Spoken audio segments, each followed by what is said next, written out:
Саламатсыздар ма, құрметті әріптестер? Мен Әбішев Қуаныш Қазизұлы 220 орта мектебінің бейіндік оқыту жөніндегі орынбасары болып қызмет жасаймын.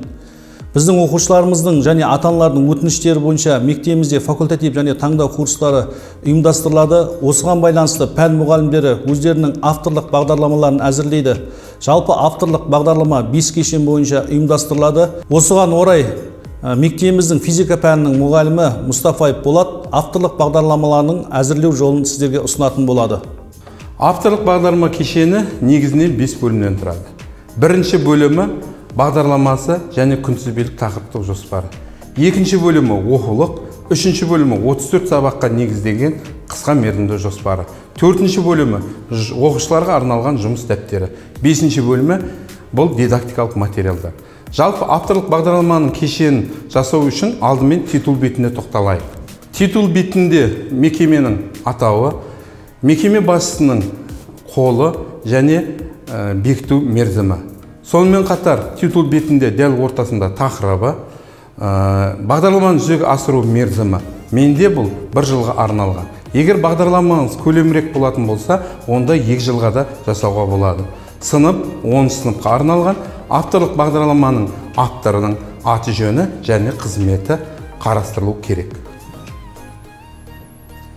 Авторлық бағдарлама кешенінің бірінші бөліміне тоқталатын болсақ, жалпы бағдарламаның бірінші бетінде түсінік хаты орнатылады. Бұл түсінік хатында осы тараудың, осы қолданбалы курстың негізгі тақырыптары және оның негізгі маңыздылығы айтылады. Жалпы курстың мақсаты бұл оқушылардың бейімділігіне, икемділігіне, сұранысына байланысты жасалынады. Сондықтан менің бұл жерде курстың мақсаты оқушылардың теориялық білімін ұғындыруға, практикалық жұмыстарды жасауға және ОБТ кезінде есептерін шығарудың тиімді әдістерін меңгертуге бейімделген. Курстың негізгі міндеттері бұл оқушылардың білімділік және дағдыларын беріп қалыптастыру, логикалық ойлау қабілеттерін арттыру, сонымен қатар оқуды өмірмен тығыз байланыстыру, кәсіптік бағдарлы мәселелерін шешу. Күтілетін нәтижеде оқушылар теориялық білімдерін ұғынады және де ОБТ кезінде есептер шығару кезінде тиімді әдістерін меңгереді. Сол сияқты практика жұмыс кезінде, жұмыс жасау кезінде өмірмен тығыз байланысты бола алады.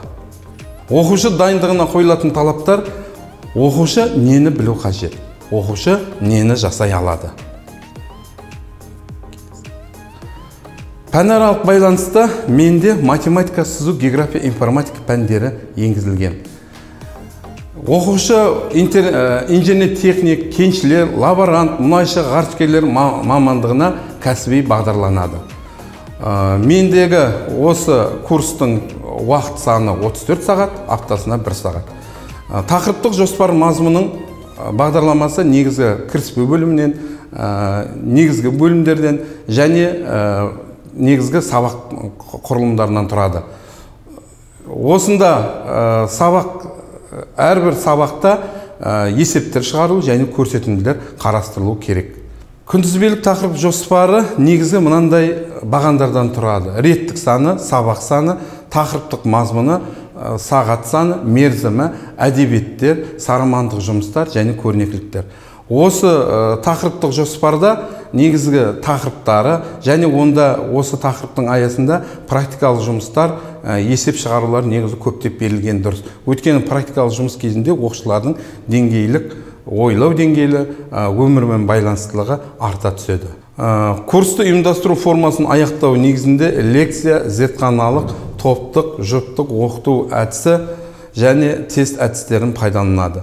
Лекция кезінде оқушылар теориялық білімін алатын болса, зертханалық кезінде оқушылардың ойлау қабілеттері артады.